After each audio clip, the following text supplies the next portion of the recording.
All right, so I'll do the front view first, just so you can see what it looks like, so you can just sit back and relax and watch, and then I'll do the back view and you can follow along. All right, that's my suggestion for you. All right, so begin in the starting position, preparation, adjusting the posture, opening the door.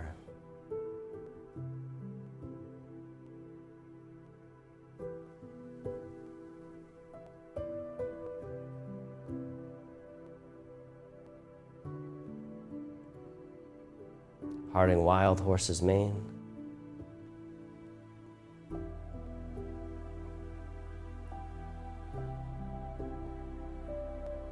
Grasping the bird's tail.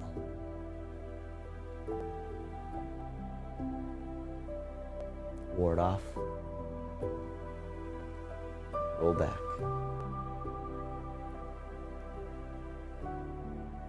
Press. And push.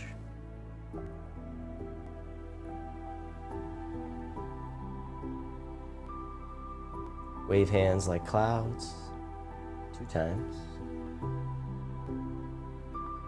That's 1.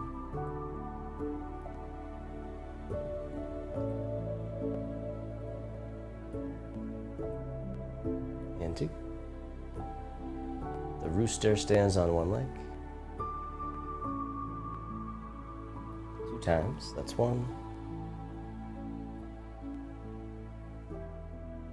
And 2.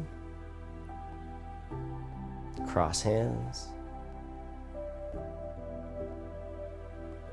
And close.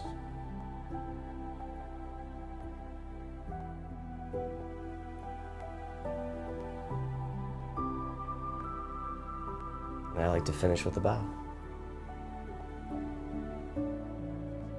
All right, so that's the 6th form for stress reduction, great for beginners. And so as you can see, once you learn it, you can do it in just a couple of minutes. So it's a great way to really just have a form that you can practice anytime. All right, let's do the back view, and this time you can follow along if you like. So we'll start off, preparation, adjusting the posture. Maybe take a deep breath, sometimes that helps. Opening the door.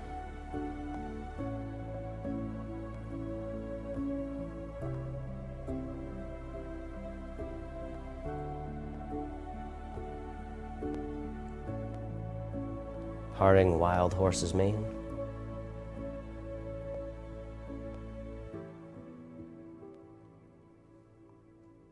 Grasping the bird's tail. Ward off. Roll back.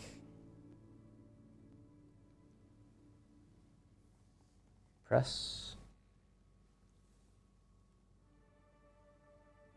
And push.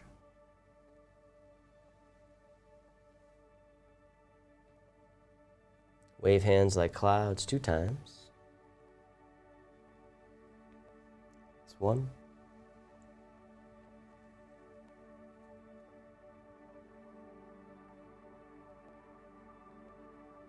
And 2. The rooster stands on 1 leg 2 times. It's 1. And 2. Cross hands. And close.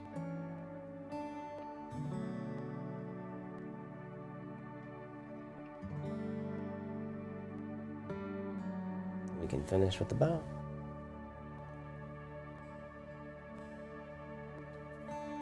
All right, how'd it feel? Let me know in the comments. All right, I think some of you might already have memorized it by now, especially if you were in our studio. So we've been practicing those types of movements for a long time. All right. So what I'll do now is I'm going to break down the next movement of the form, which is the rooster stands on 1 leg. All right, this one's really good for balance, by the way. You probably knew that, though.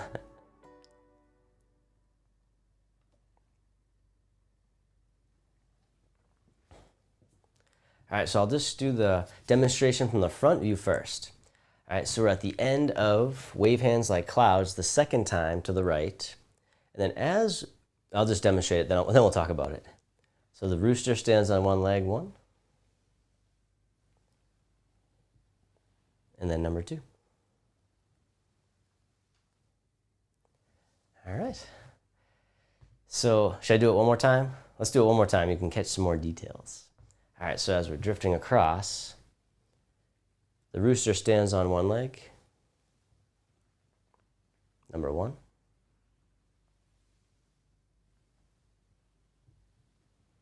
And number 2. All right, let's break down the footwork first. I'll do the back view so you can follow along. All right, feeling very good. Awesome, Kathy. All right, thanks everybody. So what we'll do now is the back view. Okay, so at the end of wave hands like clouds, we're drifting across, all our weight's in the right leg. So now is a good time to lift the left leg and then place it down 45 degrees so that they're no longer parallel. That way, when you go to step up, you'll have more stability. And then you shift your weight to the left leg, and then the right leg just comes up right in front, the foot relaxed or pointing down. And then we step down 45 degrees in relation to where we're facing, and then shift the weight to the right leg, lift the left leg up. All right, foot's relaxed, pointing down slightly. All right, now sometimes if you lose your balance, you might find your toe, sometimes it happens to me, I'll curl up my toe, and so that's okay, it's not the end of the world. I'll show you about the martial application and why that's actually an actual technique that you can use. But in general, it's usually taught, and the way I usually like to teach it is the foot's relaxed or pointing down slightly when you lift up. All right, let me show you the mirror view. I'll just do the front view. I think the mirror view gets people confused. All right, so we're drifting across, right? So we shift all the way to the right leg, lift the left leg, just place it 45 degrees. That way, when you shift your weight to the left leg, you can step in or just lift it right up in front. And now you have more stability, all right? And then you step down 45 degrees, shift the weight to the right leg, and then just lift the left leg up right in front. All right, now if you can only lift there, that's okay. If you have to touch down, that's perfectly fine too. As I always say, meet yourself where you're at. All right, so this is going to be great no matter what position your foot is in. Well, you know, within reason.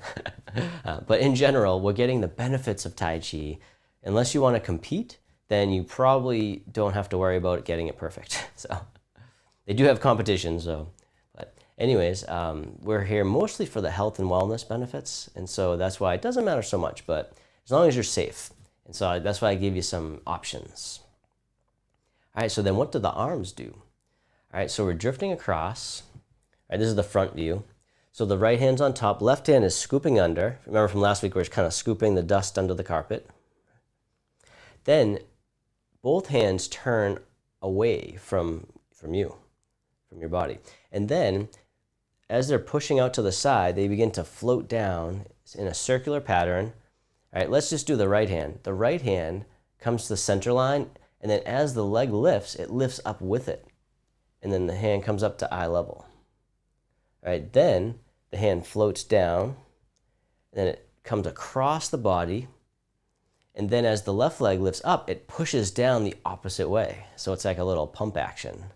So it gives you more leverage, more momentum. All right, then let's do the other hand. All right, so we just drifted across. The left hand is now pushing away. So now the left hand just pulls across and then pushes down as the right leg comes up. Okay, and then it basically comes out slightly just to keep it flowing nice, and then scoops under, and then comes towards the center, and then lifts up as the left leg lifts. All right, so one arm's going down, the other arm's coming up. All right, that's where we get a lot of our power with Tai Chi, by doing these counter movements. All right, that's great, especially if your opponent is bigger than you. You want to use all the leverage you can get.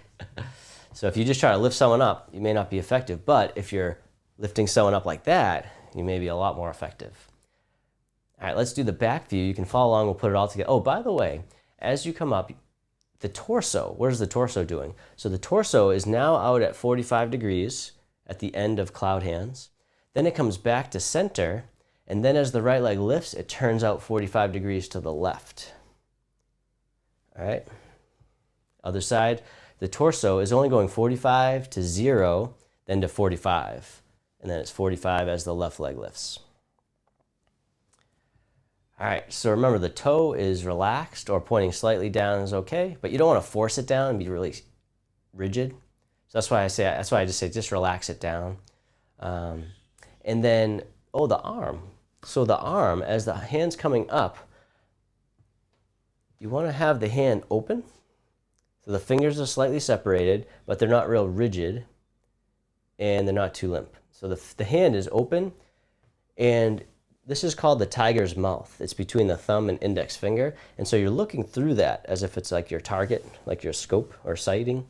And so that's where you finish, is with the elbows over the thigh and the hand is in front so that you're looking right through. All right, and now there'll probably be a little bit of a tilt because your thigh is usually more lateral than your head. So it's okay if you're tilted looking like that. Right, you don't want to try to get your elbow in too much because then it's just straining. All right, so instead just be nice and soft and just look through the hand, and you don't even have to worry about that too much. All right, and then same thing. So as the hands come down, they float out to the side. The right hand pushes down, left hand comes up, and then we finish looking through the tiger's mouth. All right, let's do the back view. Put it all together. All right, so symmetrical stance, feet are parallel. The hands float across, right hand on top, wave hands like clouds, number 2. And then as the hands push away, lift the left foot, step down. The hands scoop across, and the right hand comes up, left hand comes down, right leg lifts. Then step the right foot down, the hands float down. Left leg lifts, the left arm right on top, right hand pushes down. All right, that is the rooster stands on one leg. And as always, you can always keep your toe down. So that's another option. And then the eyes are just following the most predominant hand. So right on the end of cloud hands, the eyes are following the right hand, and they're coming down, and maybe a little bit of the left because it's kind of on top a little bit more.